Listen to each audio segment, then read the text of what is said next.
السلام علیکم ناظرین، میرا نام زبیر ہے، میری عمر 15 سال ہے۔ میری فیملی میں ٹوٹل 4 افراد رہتے تھے، میرے امی ابو، میں اور میری پھپھو۔ میری ایک بہن تھی جس کی شادی کر دی تھی، ہم ٹوٹل 2 بہن بھائی ہی تھے۔ میری پھپھو کی عمر ابھی 3 سال ہی ہے۔ میری پھپھو دکھنے میں کافی جوان نظر آتی تھی۔ میری پھپھو نے شادی نہیں کروائی تھی۔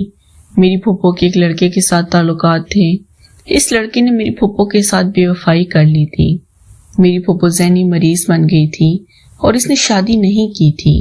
میرے ابو کافی کوشش کرتے تھے کہ وہ میری پھپھو کو ریکور کر سکیں اور اس کو دوبارہ ایسی زندگی میں لے آئیں، لیکن میری پھپھو کے ذہن کے اوپر احساس ہوا تھا کہ وہ کسی بھی مرد پہ یقین نہیں کرتی تھی اور وہ مردوں کی ذات کو برا سمجھنے لگی تھی۔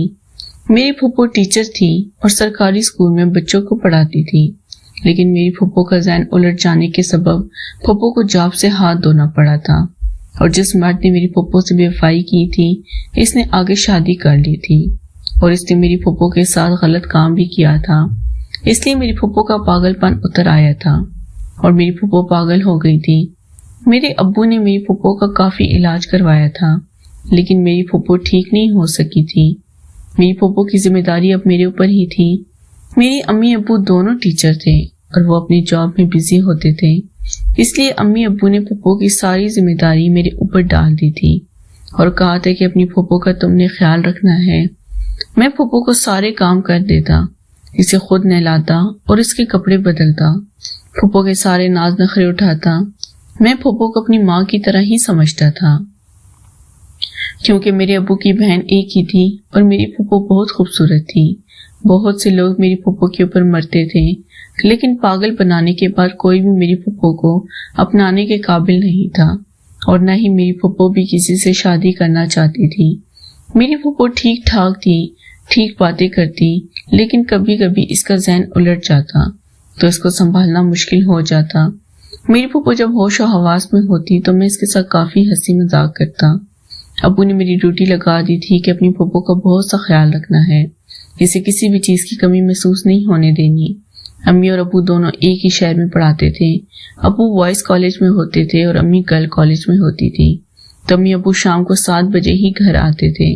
امی ابو صبح 8 بجے نکل جاتے۔ میں نے میٹرک کر لیا تھا، اس کے بعد میرا پڑھائی کو دل نہیں کیا تھا، تو امی ابو کی مان گئے تھے کیونکہ ہمارے پاس کافی جائیداد تھی، کافی دولت تھی، اس لیے میرا پڑھنا کوئی بڑا معنی نہیں رکھتا تھا۔ تو میں نے اپنی پھپھو کو سنبھالنے کا پروگرام بنایا تھا اور پھپھو کے لیے اپنی زندگی وقف کر دی تھی۔ ابو امی بھی مجھے پھپھو کی خدمت کرنے کی تلقین کرتے تھے۔ میری پھپھو کا نام حریم شاہ ہے۔ حریم شاہ پھپھو دکھنے میں انتہائی خوبصورت ہے۔ میں اکثر ان کو دیکھتا تو میرے اندر عجیب طرح کے خیالات آتے ہیں کہ میری پھپھو کتنی خوبصورت ہے، شاید وہ جوانی میں اس سے بھی زیادہ خوبصورت ہو، کیونکہ میری پھپھو بھی جوان ہی تھی اور اس کی عمر صرف 30 سال ہی تھی، لیکن اس کے بیمار ہونے کے بعد اس کی طبیعت کچھ بگڑ گئی تھی، تو میری پھپھو سنبھلنے لگی تھی اور اس کا ذہن تھوڑا فریش ہونے لگا تھا، کیونکہ میں بھی پھپھو کو واک پر لے جاتا اور اس کے کافی ناز نخرے اٹھاتا۔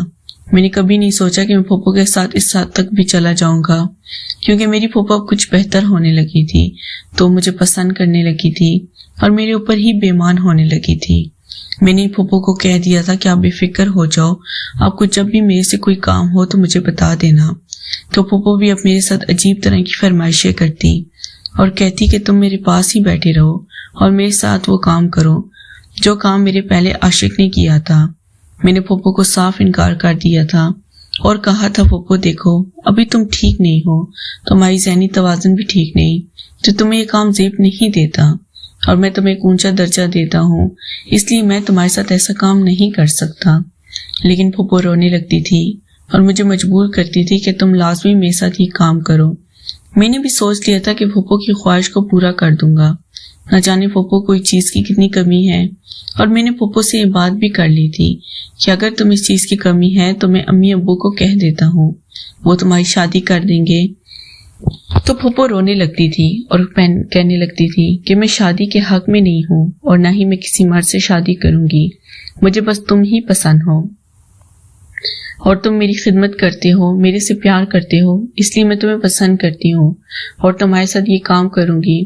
پھوپھو مجبور کرنے لگی تھی تو میں نے بھی اس کی بات مان لی تھی، لیکن میں نے پھوپھو کو کہا تھا کہ ہم ایک کمرے میں جائیں گے، اس کمرے میں بلب بند کر دیں گے کیونکہ میں تمہاری بہت عزت کرتا ہوں اور تمہیں بہت پسند کرتا ہوں، لیکن میں تمہارے سے یہ کام ہرگز کرنے کے حق میں نہیں۔ لیکن پھوپھو رمشا مجھے مجبور کرنے لگی اور کہنے لگی مجھے اس چیز کی کافی کمی ہے، اس لیے تم بھی مجھے پسند آئے ہو، تم بھی میرے ساتھ یہ کام کرو۔ تو میں نے بھی سوچ لیا کہ پھوپھو سب یہ کام کروں گا، اس لیے میں پھوپھو کو ایک کمرے میں لے گیا تھا اور اس کمرے کی لائٹیں بند کر دی تھی۔ پورا اندھیرے کر کے میں پھوپھو کے ساتھ وہ کام کرنے لگا۔ پھوپھو نے میرا طوطا پکڑ کے اپنی چڑیا میں ڈال دیا تھا، مجھے کافی، کیونکہ میں بھی زندگی میں پہلی دفعہ یہ کام کر رہا تھا۔ میں 15 سال کا ہو چکا تھا اور آج تک میں نے کسی بھی لڑکی کے ساتھ یہ کام نہیں کیا تھا، اس لیے مجھے بھی اس کام میں کافی، اور میں پھوپھو کے ساتھ کافی خوش ہو گیا تھا۔ اب میں پھوپھو کو پسند کرنے لگا تھا۔ پھوپھو کام کروانے کے بعد میری عادی ہو گئی تھی۔ اب جب بھی پھوپھو اس چیز کی کمی محسوس ہوتی تو مجھے اپنے کمرے میں بلا لیتی اور میرا طوطا اپنی چڑیا میں ڈال کر، اب پھوپھو کو بھی کسی مرد کی ضرورت نہیں تھی کیونکہ وہ سمجھتی تھی کہ میں ہی اس کا شوہر ہوں۔ میں نے بھی اب سوچ لیا تھا کہ شادی نہیں کروں گا اور پوری زندگی پھوپھو کے ساتھ ہی گزاروں گا۔ امی ابو تو پہلے ہی میرے اوپر دھیان نہیں دیتے، اس لیے میں نے سوچ لیا کہ امی ابو سے کہہ دوں گا کہ مجھے شادی نہیں کرنی، بس میں پھوپھو کو سنبھال لوں گا۔ امی ابو بھی مان گئے تھے اور میں پھوپھو کے ساتھ ہی رہنے لگا تھا اور اب پھوپھو کی ہر جائز ناجائز خواہش کو پورا کرتا، اس کے ساتھ ہی زندگی گزارنے لگا تھا۔ ناظرین، اگر آپ کو یہ کہانی پسند ہے تو ویڈیو کو لائک کر دیں۔ شکریہ۔